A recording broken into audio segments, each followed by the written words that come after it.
Halo semuanya, selamat datang di segmen analisa. Ini ada seorang warga di Makassar yang mengaku bahwa dirinya itu selama 6 tahun terakhir ternyata tinggal bersama mayat yang dikubur berada di dalam rumah kontrakan yang dia tinggali.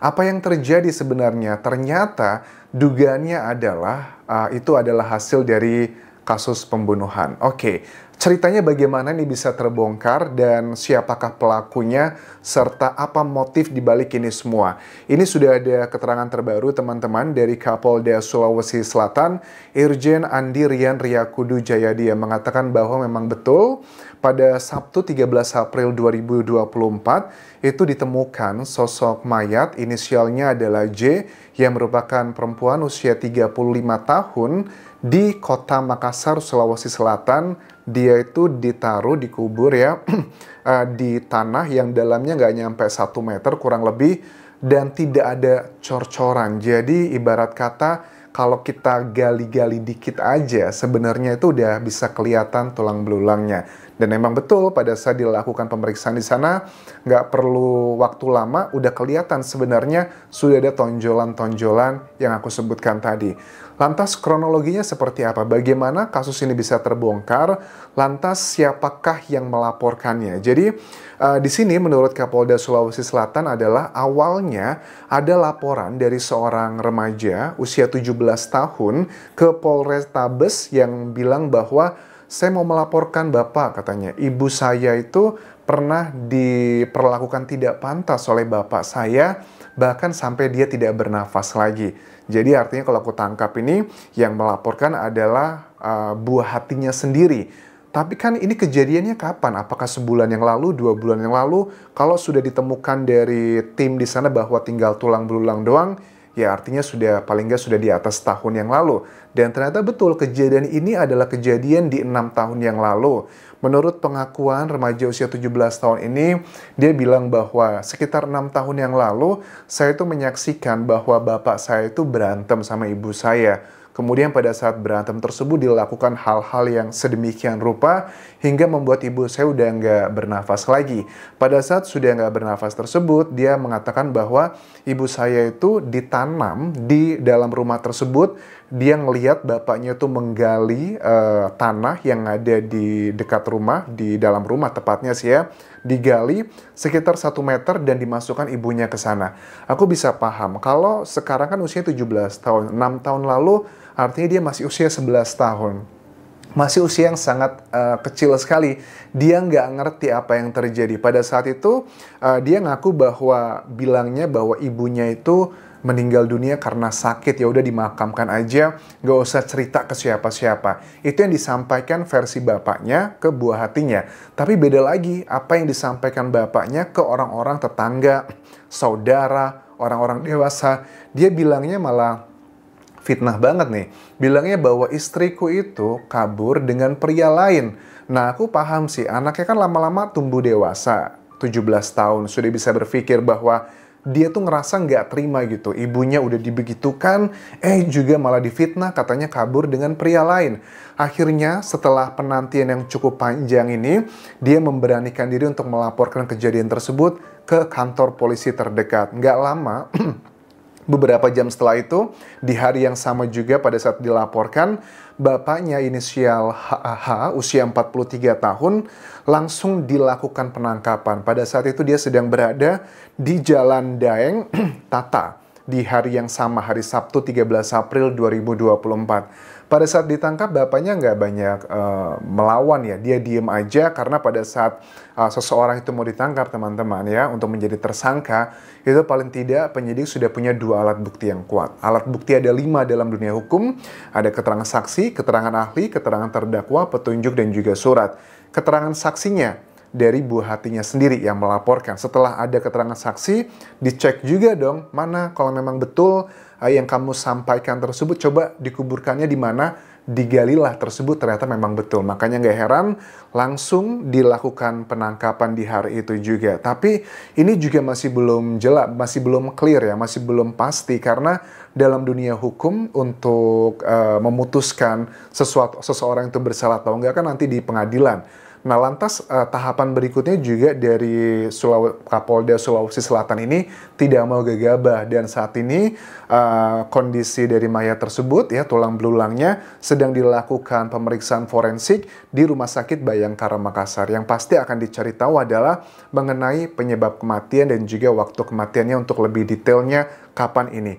Untuk penyebab meninggalnya kan masih bisa kelihatan sebenarnya dari misalnya tulang belulang kepala ataupun bagian tubuh yang lain.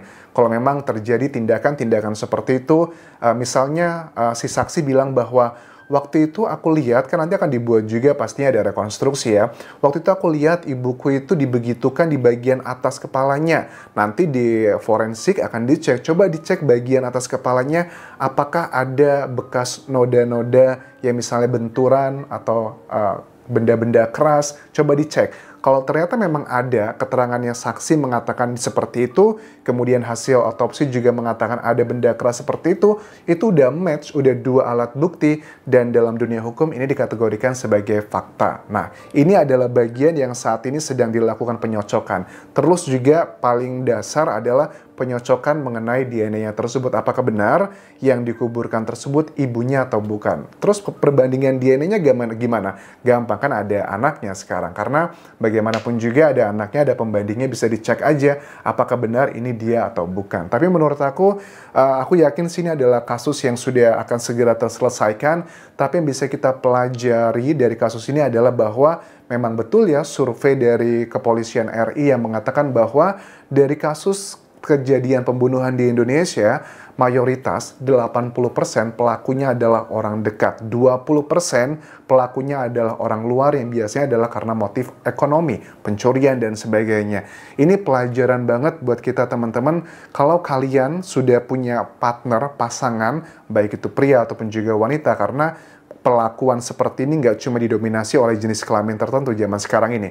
Kalau kalian sudah melihat partner kalian tuh ada gelagat, yang dikit-dikit marah-marah, temperamental, lantas melakukan tindakan seperti ini, kalian segera mengambil tindakan langkah preventif. Karena kalau sudah kejadian seperti ini, habislah ya.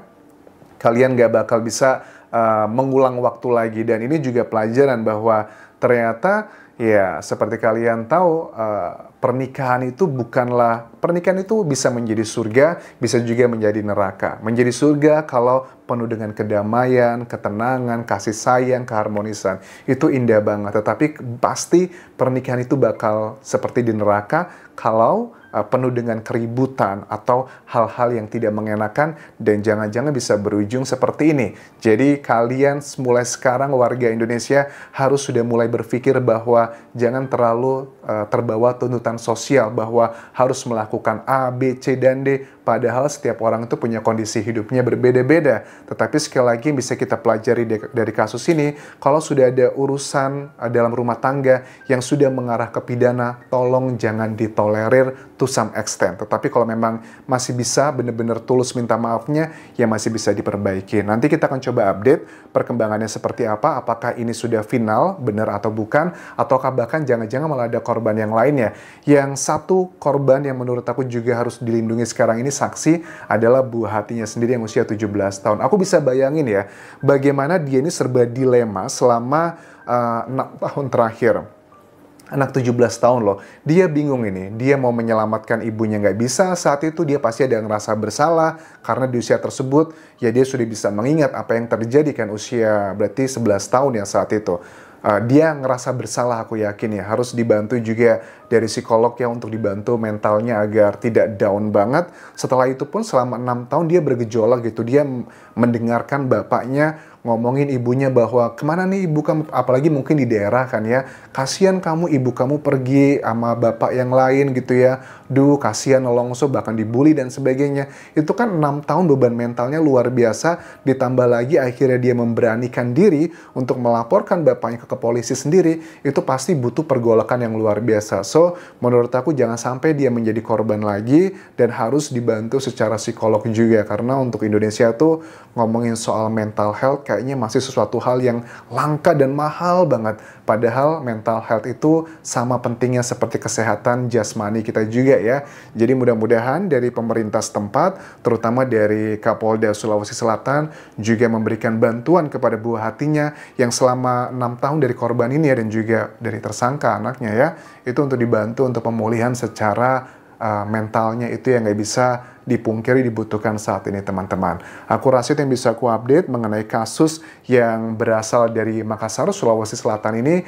Mudah-mudahan kita bisa lebih hati-hati terhadap apapun yang terjadi di sekitar kita. Kalau kalian melihat ada sesuatu hal yang janggal, langsung kalian coba cari tahu dan laporkan ke pihak kepolisian.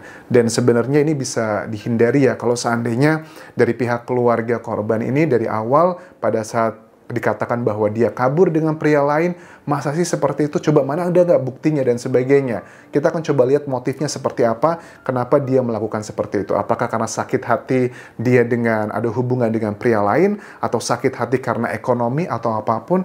Ya tipikalnya adalah pada umumnya kalau kasus seperti ini adalah karena sakit hati. Tetapi sakit hati itu kan luas. Penyebabnya apa nih yang ngebuat si inisial H, 43 tahun ini, tega melakukan seperti itu kepada istrinya sendiri. Sampai jumpa lagi di video berikutnya. Tinggalkan like dan juga komen. Subscribe channel YouTube ini. Follow Instagram, Facebook, dan juga akun TikTok Udi Anjasa Asmara. Sampai jumpa.